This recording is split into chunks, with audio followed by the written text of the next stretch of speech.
Kajingbom yo e kajubab ko bashay no ba med ba lindo menteri badai khmi iktanat power sarkar jilla halal ki jingli ki bo ba pol lindo emeli na west shillong labu ba kumno ka local commitment lani ka thung kami ki badai ki trai muluk hapo ki project katnan in pentri kam kala penlong yu ba pol ban kantho bo ki jubab ki bo menteri uai kim ya dai satya shakapang kani kalami ha kanta kali jingli si ba nyau ko darbar mang tangka ka yeng darbar thawan ke jilla mekhlaya ha ka arp sautrek rumpang arja punrio haswa kani ba med ba ulong ba jingthep kam bej igi trai mulok en pentri kam ka katkum ka agreement bodan kata katkum ka jingtebet bodon kam haki kategori C but kategori D kat ba ki weipat en hable da ki rukam perungkam ki basai katkum ki kendon bay hab de ka buat ig reservation policy hadin ka jubab uba pol lo berap jingli de ka baong bodan ka chisu khia bon ra igri ka phang bar kharwai trek nailo rajapsan ka jinglang kun menteri kla priang e kai phat ching toket justice retired RN Mishra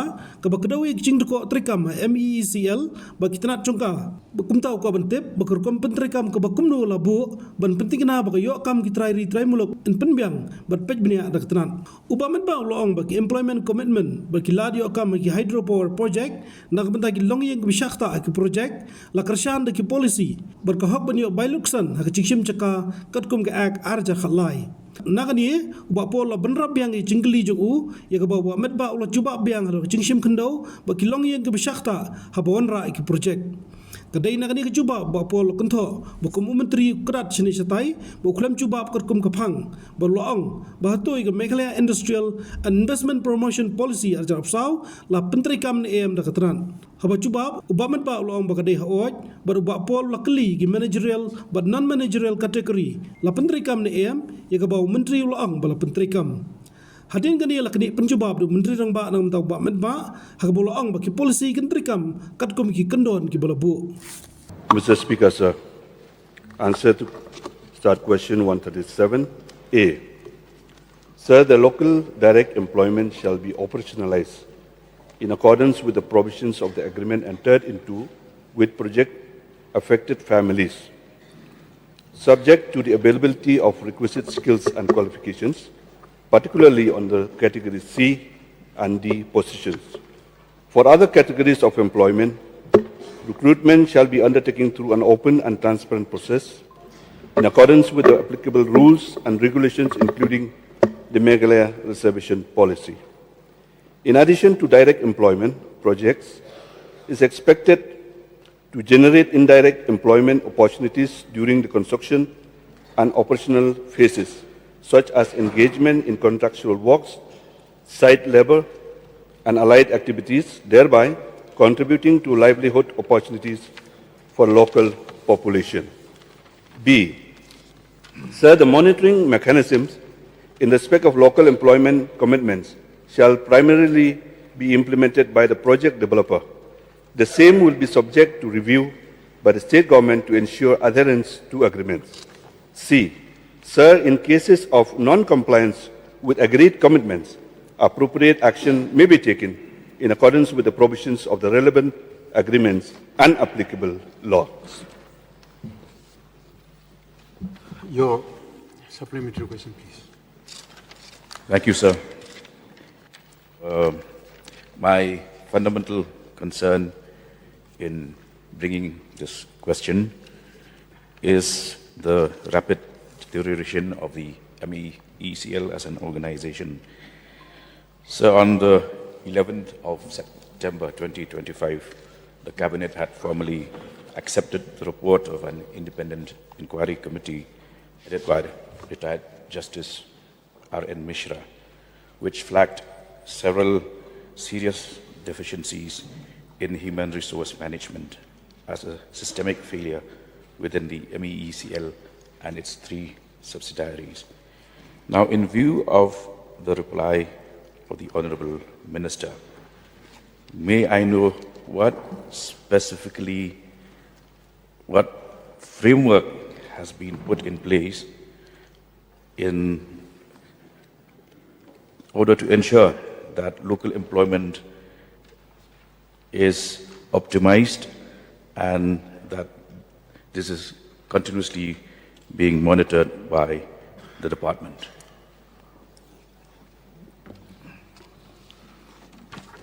Mr. Speaker, sir, the employment commitments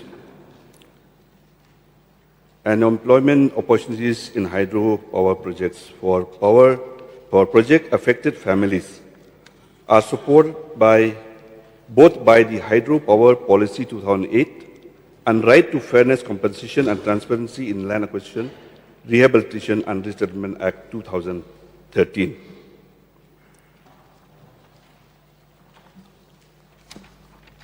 No, sir, I need a very clear, specific answer as to what framework has been put in place to ensure that this employment is being monitored at the highest level. What framework, what institution?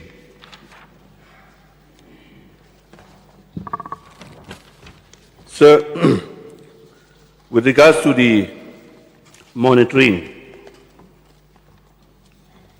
mechanism that are proposed, in general, the corporation, when it comes to the monitoring mechanism which are established by project authority, state administration during the implementation and operation of hydropower projects to oversee the monitoring and evaluation of the rehabilitation and resettlement plan.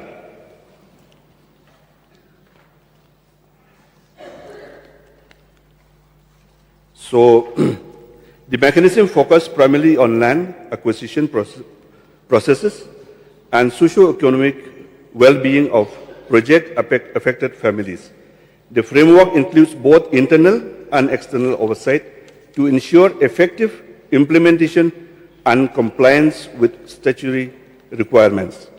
Internal oversight carried out administratively by the Land Acquisition Officer and Resettlement Commissioner. They monitor progress against approved physical and financial targets, including compensation disbursement and delivery of rehabilitation and resettlement entitlements. External oversight provided by the independent third-party agencies or auditors and for periodic reviews, compliance verification and grievance redressal mechanisms. So these are the two bodies which are internal oversight and external oversight. So the minister is beating around the bush, sir. Let me come to a very specific question that emanates from his reply, which is whether the Meghalaya Industrial and Investment Promotion Policy 2024 is being implemented by the department or not.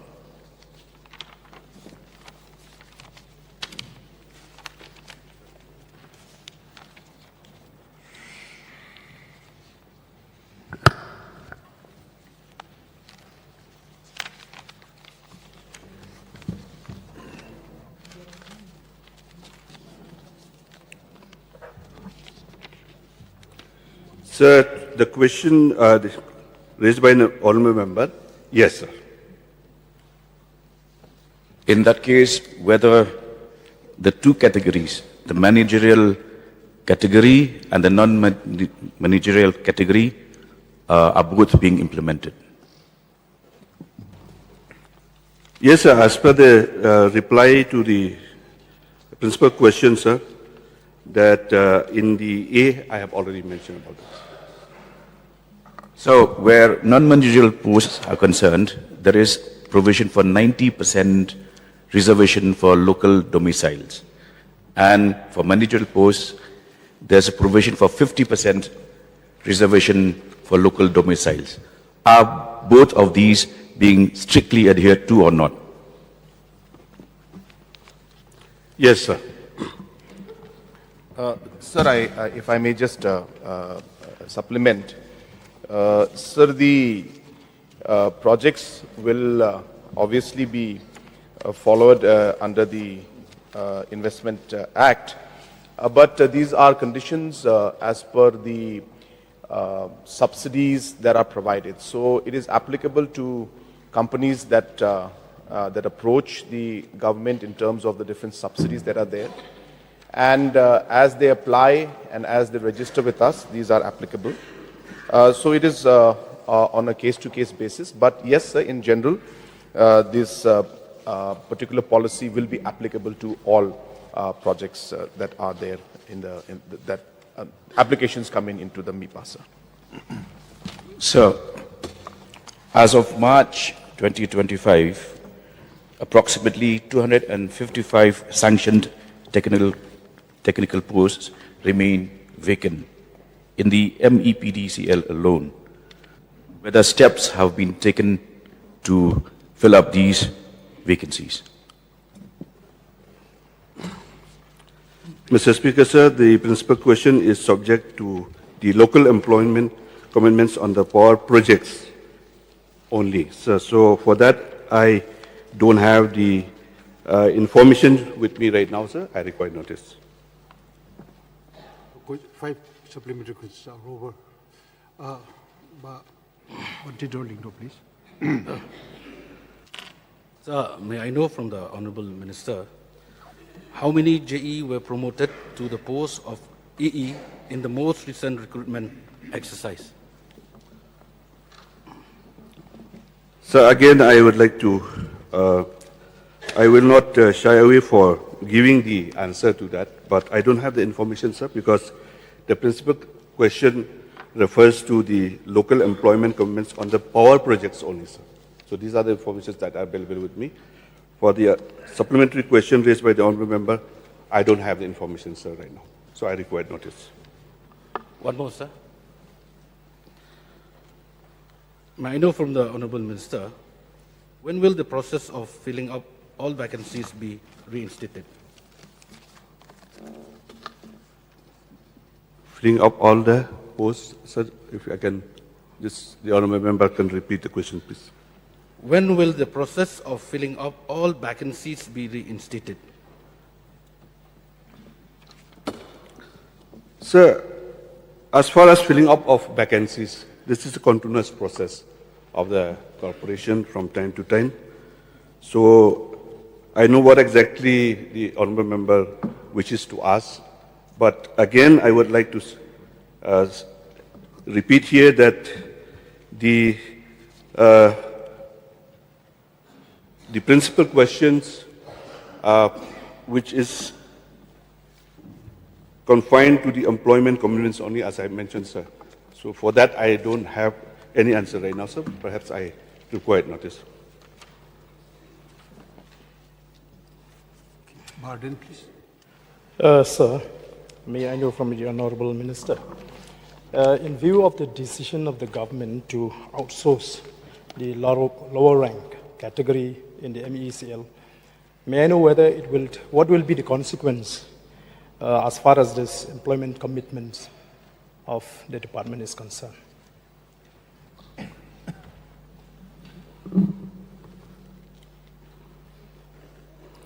Sir, with regards to these are basically the local employment commitments are basically project-wise. So as we are aware that the projects that we have, like the Minturu, Leshka, the Umyam, and so on, these are the projects-based employment. So the commitments for the power projects also will be fulfilled as per this commitment, sir. So my question, sir, is like since the government has adopted a policy of outsourcing, will it affect or not the commitments of the government as far as the employment of those landowners or whatever stakeholders are concerned? Please address the chair, please. Oh, sorry, sir. So, Speaker, sir, these are the project-based. Basically, in case of any new project that comes up, so the public hearing will be held before the commencement, before the operation of the construction of the projects. In that case, the outsourcing agency will not be a role as far as the employment commitments is concerned. It is the duty of the corporation to take care of those project-affected families. Sir, I'll just supplement to the Honourable Member's question and the Honourable Minister's reply, sir. So there are multiple paths to it. Number one, sir, the honorable member has asked that once we outsource the lower categories of the jobs that are there, will it affect the commitments that are made in terms of the commitments given to the people, the landowners? So, sir, the answer for that is no, sir, it will not impact. Normally, the outsourcing that is done at the MECL level for works that are, more of security nature or day-to-day, administrative, lower administrative and office work that is there. So, therefore, these aspects of outsourcing in a power project does not arise, sir. That is something that we don't do. So, therefore, it will not affect the primary question and reply to that. And also just to share, sir, so the House is clear on the subject, that I'll just give a few numbers. So, for example, in Mintudu Leshka project, so there are a total of 69 people who are regular people out there working as a regular job. Out of them, 69, one is a non-local and 68 are locals. Even when it comes to the contractual and casual, there are total 72. Out of the 72, 2 are non-local and 70 are local. I'll go to another project of, say example, sir, say Umiam stage 1. So the total regular employees there are 29. Out of that, 26 are locals and 3 is non-local. Casual again and contractual are 12. So out of that, 1 is non-local and 11 are locals. Just examples are like that. I have got the list of all the projects and what the manpower is. So I just wanted to clear that even when it comes to the projects of the power projects that are there, we are adhering to these aspects. There is a special rule that we have, and the laws are there to ensure that we implement them, including our own law that we had come out with the power policy that we have, which also reiterates this aspect. And the specific reply that what happens, when when the works are outsourced. As I said, sir, these are not outsourced for the project. The project is the works in the project are not outsourced. Outsourced are normally at the MECL level, internally the administration level, and normally for jobs like security and all, in which also most of the individuals who are working in the agencies that are involved are all local agencies mostly, sir.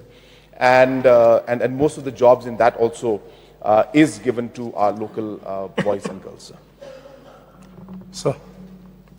Sir, may I know from the Honorable Minister, the mode of employment as far as the landowners is concerned, whether they are going to be employed as regular or contractual or casual.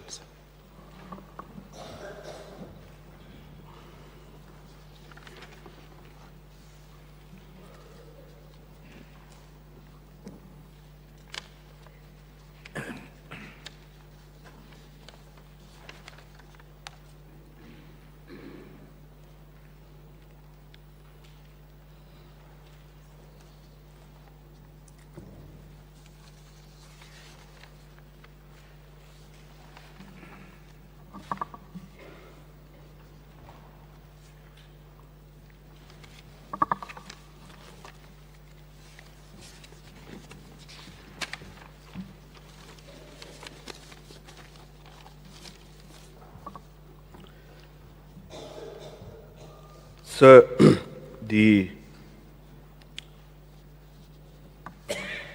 landowner will be appointed on a regular basis because they have to comply as far as the public hearing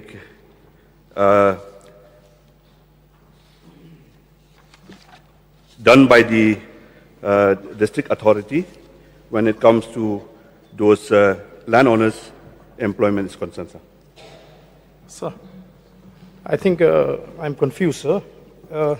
because employment for the landowner is a kind of a guarantee for the landowner so that they can give the land to the department. So why there is a need for a public hearing to accommodate landowner and to give employment landowner in the department? I am confused. I don't understand. Sir. So just to set the things straight, whenever any project which is coming up, there's always a public hearing before the project is being finalized. And in that process, there's also a part in the hearing that the employment for the local, especially the landowners, is to be adopted and is to be complied. So in that process, the appointment of those landowners initially will be on a contractual basis, but it will be assured with regularization, since at that point of time, there's no sanction post. So may I know how long it will take for the landowners to get regularized in case they are appointed as contractuals? So the contractual basis employed will be regularized at the earliest because the sanction of those posts is to be approved and for their regularization, sir.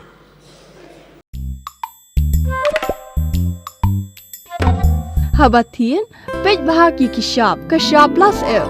Ka plus F? Hakabam bangibam, dunaki eki batay kamet. Namar kata, habathiru atau kau kamlu ka umpnyang kadut, pej ya kashap plus F haka jingsom. Yaki nutrient kumki vitamin bat ka ayan la icon diat bat ka bathau bha. Kam kata ka dur jingki marbam ka jing mat lani ka rukam shed yaki. Balehi panai kita. Kadon ka we ka jing mentoy ba kongsan. Ka kot ka kia. Ka nutrition ba khambha ka jing im ba khambha pendon kam daki mar ba modon ka sharp plus F menta kasni Lawan Ra Shafi Lingba ko office jong Commissionerate of Food Safety Meghalaya.